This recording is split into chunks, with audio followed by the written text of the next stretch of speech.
ಶ್ರೀ ಗಣಪತಿ ಶಾರದಾ ಗುರುಭ್ಯೋ ನಮಃ. ಗುರುಬ್ರಹ್ಮ ಗುರುರ್ವಿಷ್ಣು ಗುರುದೇವೋ ಮಹೇಶ್ವರ. ಗುರು ಸಾಕ್ಷಾತ್ ಪರಬ್ರಹ್ಮ ತಸ್ಮೈ ಶ್ರೀ ಗುರವೇ ನಮಃ. ಶ್ರೋತೃಗಳಿಗೆ ಸ್ವಾಮಿ ಶ್ರೀ ಸಚ್ಚಿದಾನಂದೇಂದ್ರ ಸರಸ್ವತಿ ಇವರು ಭಗವದ್ಗೀತೆಯ ಕುರಿತು ಮಾಡಿದ ಉಪನ್ಯಾಸಗಳ ಪ್ರವಚನ ಮಾಲಿಕೆಯಲ್ಲಿ ಮೊದಲನೆಯ ಭಗವದ್ಗೀತಾ ಪಾರಾಯಣವೆಂಬ ಅಧ್ಯಾಯಕ್ಕೆ ಸ್ವಾಗತ. ಭಗವದ್ಗೀತೆಯನ್ನು ಪಾರಾಯಣ ಮಾಡುವುದಕ್ಕೆಂದು ನಮ್ಮಲ್ಲಿ ಅನೇಕರು ಇಟ್ಟುಕೊಂಡಿರುತ್ತಾರೆ. ಕೆಲವರು ಪ್ರತಿದಿನವೂ ಮೊದಲಿನಿಂದ ಕೊನೆಯವರೆಗೂ ಇದನ್ನು ಓದಿ ಮುಗಿಸುತ್ತಾರೆ. ಅವರಿಗೆ ಪಾರಾಯಣವೆಂದರೆ ಗೀತೆಯ ಪಾರವನ್ನು, ಅಂದರೆ ಆಚೆಯ ದಡವನ್ನು ಕಾಣುವುದೇ ಆಗಿರುತ್ತದೆ. ಮತ್ತೆ ಕೆಲವರು 6, 3 ಅಥವಾ 1 ಅಧ್ಯಾಯವನ್ನು ಪ್ರತಿದಿನವೂ ಓದಿ ಮುಗಿಸುತ್ತಾರೆ. ಭಕ್ತಿಯಿಂದ ಗೀತೆಯ ಎಷ್ಟು ಭಾಗವನ್ನು ಓದಿದರೂ ಅಷ್ಟು ಪುಣ್ಯ ಉಂಟೆಂಬುದನ್ನು ಆಸ್ತಿಕರೆಲ್ಲರೂ ನಂಬಬಹುದು. ಆದರೆ ಗೀತಾ ಪಾರಾಯಣದ ಪೂರ್ಣ ಫಲವು ನಮಗೆ ಲಭಿಸಬೇಕಾದರೆ ಆ ಗ್ರಂಥವನ್ನು ಹೇಗೆ ಓದಬೇಕು, ಇದನ್ನು ಸ್ವಲ್ಪ ಮಟ್ಟಿಗೆ ತಿಳಿಸುತ್ತೇನೆ. ಭಗವದ್ಗೀತೆಯು 700 ಶ್ಲೋಕಗಳ ಒಂದು ಕಾವ್ಯವೆಂದು, ನಾನು ಅದನ್ನು ಓದುತ್ತಿದ್ದೇನೆಂದು ಎಣಿಸುವುದನ್ನು ನಾವು ಮೊಟ್ಟ ಮೊದಲು ಬಿಟ್ಟು ಬಿಡಬೇಕು. ಇಲ್ಲಿ ನಾವು ಪರಮೇಶ್ವರನ ಆರಾಧನೆಗೆ ಬಂದಿರುತ್ತೇವೆ ಎಂಬ ಭಾವನೆಯು ನಮ್ಮನ್ನು ತುಂಬಿಕೊಂಡಿರಬೇಕು. ನಮ್ಮ ವ್ಯವಹಾರದಲ್ಲಿ ನಮ್ಮನ್ನು ಬೇರೆ ಬೇರೆಯ ಭಾವನೆಗಳು ಹಿಡಿದುಕೊಂಡಿರುವವು. ಸಂತೋಷ, ದುಃಖ, ಭಯ ಮುಂತಾದವುಗಳಲ್ಲಿ ಒಂದೊಂದು ನಮ್ಮ ಜೀವನದಲ್ಲಿ ಒಬ್ಬೊಬ್ಬರಿಗೆ ಒಂದೊಂದರಂತೆ ಎದ್ದು ಕುಣಿಯುತ್ತಿರುತ್ತವೆ. ಆಯಾ ಭಾವನೆಯಿಂದ ನಾವು ಅದಕ್ಕೆ ಅನುಗುಣವಾದ ವ್ಯವಹಾರದಲ್ಲಿ ತತ್ಪರರಾಗಿರುತ್ತೇವೆ. ಇದೇ ನನಗೆ ಕೊನೆಯ ಗತಿ, ಇದನ್ನೇ ನಾನು ಮುಟ್ಟಬೇಕು ಎಂದು ಅದಕ್ಕೆ ತಕ್ಕ ಕಾರ್ಯವನ್ನು ಕೈಗೊಳ್ಳುತ್ತಿರುತ್ತೇವೆ, ತತ್ಪರಾಯಣರಾಗುತ್ತೇವೆ. ಹೀಗೆ ಗೀತೆಯನ್ನು ಪಠಿಸುವಾಗ ನಾವು ಆ ಗ್ರಂಥದಲ್ಲಿ ಯಾವ ಭಗವಂತನ ವಚನಗಳಿವೆಯೋ ಆತನೇ ನೇರವಾಗಿ ನಮ್ಮೊಡನೆ ಮಾತನಾಡುತ್ತಿದ್ದಾನೆ, ನಮಗೆ ಕರ್ತವ್ಯ ಕರ್ಮವನ್ನು ಉಪದೇಶಿಸುತ್ತಿದ್ದಾನೆ. ನಾವು ನಮ್ಮ ನಮ್ಮ ಜೀವಮಾನದ ಗುರಿಯನ್ನು ತಿಳಿದುಕೊಂಡು ಅದರಂತೆ ಮಾಡಲು ಸೊಂಟವನ್ನು ಕಟ್ಟುವ, ಅಂದರೆ ಸೊಂಟ ಕಟ್ಟುವ ಪ್ರತಿಜ್ಞೆಯನ್ನು ಮಾಡುತ್ತಿದ್ದೇವೆ ಎಂಬ ಭಾವನೆಯು ನಮ್ಮ ಮನದಲ್ಲಿ ತುಂಬಿ ತುಳುಕಾಡುತ್ತಿರಬೇಕು. ಅದೇ ಗೀತಾ ಪಾರಾಯಣವು. ಇಂಥ ಭಾವನೆಯು ಮೂಡುವುದಕ್ಕೆ ಮೊದಲು ನಾವು ನಮ್ಮ ಹೊರಗಿನ ಉಪಾಧಿಗಳನ್ನೆಲ್ಲ ಬದಿಗಿಟ್ಟು ನಾವು ಎಲ್ಲರಂತೆ ಹುಲುಮಾನವರೇ ಎಂಬ ನೆನಪನ್ನು ತಂದುಕೊಂಡು ಪ್ರಾರಂಭಿಸಬೇಕು. ನಮಗೆ ಭಗವಂತನ ನೆರವು ಬೇಕಾಗಿರುತ್ತದೆ.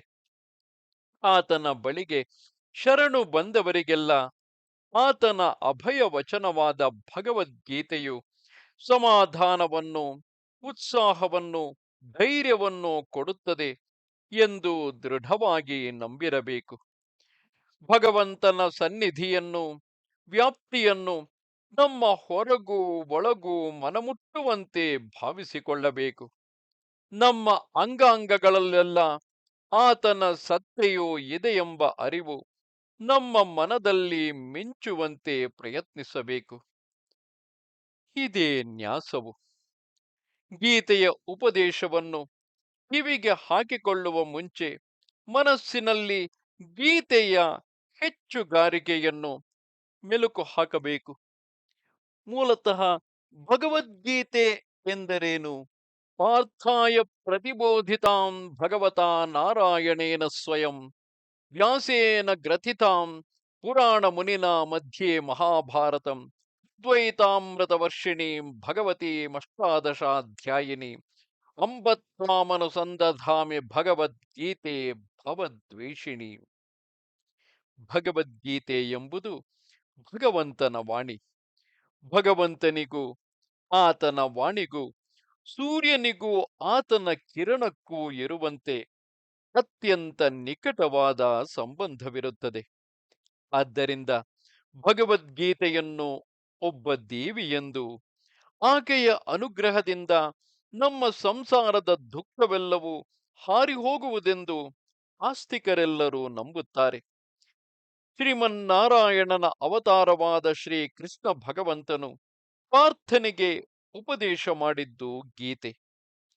ಆ ಉಪದೇಶದಿಂದ ಒಂದಾನೊಂದು ಹೊಸ ಬೆಳಕು ಅರ್ಜುನನಿಗೆ ಮಾರ್ಗದರ್ಶಕವಾಗಿ ಬಂದಿತು.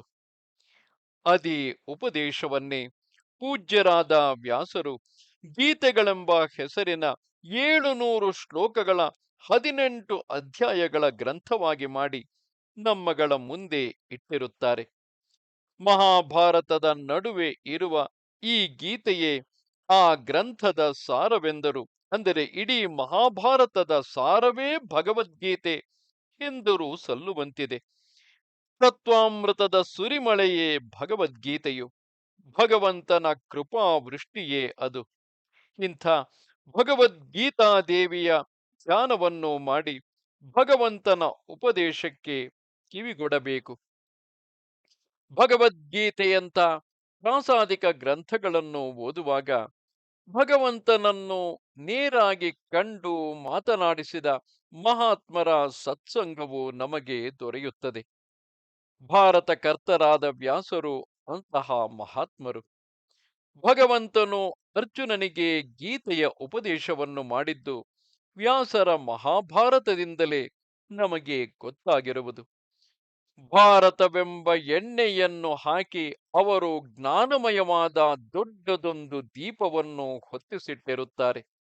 ಆ ದೀಪದ ಪ್ರಭೆಯಾದ ಭಗವದ್ಗೀತೆಯು ಸಂಸಾರದ ಕಗ್ಗತ್ತಲೆಯಲ್ಲಿ ಮುಂಗಾಣದೇ ಇರುವವರಿಗೆ ಈಗಲೂ ಮಾರ್ಗದರ್ಶಿಯಾಗಿ ಬೆಳಗುತ್ತಿದೆ.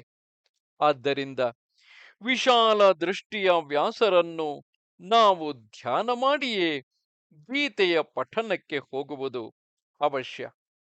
ಹೀಗೆ ಗೀತೆಯ ಧ್ಯಾನವನ್ನು ಮಾಡಿ ಗೀತಾ ಕರ್ತೃಗಳಾದ ಪೂಜ್ಯರಾದ ವ್ಯಾಸ ಮಹರ್ಷಿಗಳನ್ನು ಮನದಂದುಕೊಂಡು ಗೀತೋಪದೇಶಕನಾದ ಶ್ರೀ ಕೃಷ್ಣ ಭಗವಂತನನ್ನು ನೆನೆಯುತ್ತಾ ಈ ಗ್ರಂಥವನ್ನು ಪಠನ ಮಾಡಬೇಕು, ಶ್ರವಣ ಮಾಡಬೇಕು.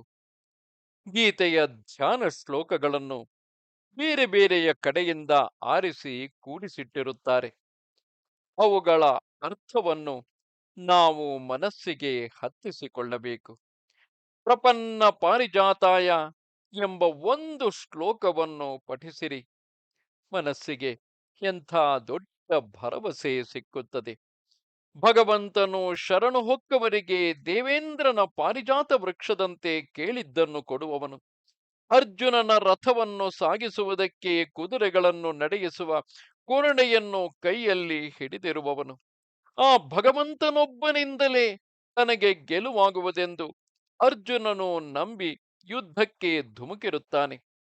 ಭಗವಂತ, ದಯವಿಟ್ಟು ನಮ್ಮ ರಥವನ್ನು ಸರಿಯಾಗಿ ನಡೆಸಿಕೊಡು. ಜೀವನ ಸಂಗ್ರಾಮದಲ್ಲಿ ನಮಗೆ ಎಲ್ಲೆಲ್ಲಿಯೂ ಜಯವನ್ನು ತಂದುಕೊಡು ಎಂದು ಬೇಡಿಕೊಳ್ಳಿರಿ. ಆ ರಥದಲ್ಲಿ ಭಗವಂತನು ಮಾಡಿದ ಅದ್ಭುತ ಕಾರ್ಯವು ಯಾವುದು? ಜ್ಞಾನ ಮುದ್ರೆಯನ್ನು ಪ್ರದರ್ಶನ ಮಾಡುತ್ತಾ ಗೀತೋಪದೇಶವನ್ನು ಅನುಗ್ರಹಿಸಿದ್ದೇ ಅಲ್ಲವೇ? ಶ್ರೀ ಕೃಷ್ಣಾವತಾರದಲ್ಲಿ ಅನೇಕ ಅದ್ಭುತ ಲೀಲೆಗಳು ನಡೆದವೆಂದು ಪೌರಾಣಿಕರು ವರ್ಣಿಸಿರುತ್ತಾರೆ. ಆದರೆ ಅಂಥ ಲೀಲೆಗಳಲ್ಲೆಲ್ಲ ಉತ್ತಮೋತ್ತಮವಾದದ್ದೆಂದರೆ ಗೀತಾಮೃತವನ್ನು ಕರೆದುಕೊಟ್ಟಿದ್ದು. ವೇದಗಳ ಸಾರವೆಂದರೆ ಉಪನಿಷತ್ತುಗಳು. ಅವುಗಳ ತಾತ್ಪರ್ಯವನ್ನು ನಿರ್ಣಯಿಸುವುದು ತ್ರಿಕಾಲ ಜ್ಞಾನಿಗಳಾದ ಋಷಿಗಳಿಗೂ ಕಷ್ಟತರವಾಗಿತ್ತು.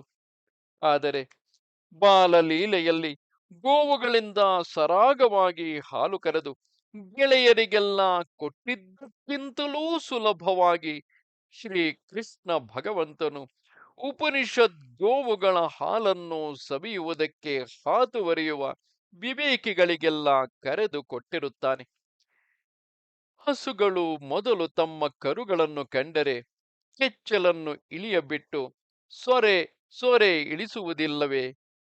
ಹಾಗೆ ಉಪನಿಷತ್ ಗೋವುಗಳಿಗೆ ಅರ್ಜುನನೆಂಬ ಕರುವನ್ನು ಬಿಟ್ಟು ಸೋರೆ ಇಳಿಸಿಕೊಂಡು ಭಗವಂತನು ಗೀತಾಮೃತವನ್ನು ಕರೆದಿದ್ದಾನೆ. ಭಗವಂತನ ಕೃಪೆಯು ಅಗಾಧವಾದದ್ದು, ಅದ್ಭುತ ಮಹಿಮೆಯುಳ್ಳದ್ದು. ಆತನ ಕೃಪೆಯಿಂದ ಮೂಕನು ವಾಗ್ಮಿಯಾಗುವನು, ಹೆಳವನು ಬೆಟ್ಟವನ್ನು ಹಾರಿಬಿಡುವನು. ಭಗವಂತನ ಕೃಪೆಯುಳ್ಳವರಿಗೆ ಎಲ್ಲೆಲ್ಲಿಯೂ ಜಯವೇ. ವ್ಯಾಸರು ಬರೆದಿರುವ ಭಾರತಕ್ಕೆ ಜಯವೆಂದು ಹೆಸರು. ಆ ಜಯದಲ್ಲೆಲ್ಲ ಜಯವು, ಆ ಜಯದಲ್ಲೆಲ್ಲ ಜಯವು ಭಗವದ್ಗೀತೆ. ಗೀತೆಯ ಕೊನೆಯಲ್ಲಿ ವ್ಯಾಸರು ಸಂಜಯನ ಬಾಯಲ್ಲಿ ಈ ಅಮೃತವಾಣಿಯನ್ನು ಇಟ್ಟಿದ್ದಾರೆ. ಎಲ್ಲಿ ಯೋಗೇಶ್ವರನಾದ ಕೃಷ್ಣನಿರುವನೋ, ಎಲ್ಲಿ ಯೋಗೇಶ್ವರನಾದ ಕೃಷ್ಣನಿರುವನೋ, ಎಲ್ಲಿ ಧನುರ್ಧರನಾದ ಪಾರ್ಥನಿರುವನೋ, ಅಲ್ಲಿ ಸಿರಿ ಸಂಪತ್ತು ಜಯವು ನೆಲೆ ನಿಲ್ಲುವ ನೀತಿ ಇವು ನಿಲ್ಲುವವು. ಇದೇ ನನ್ನ ಮತವು.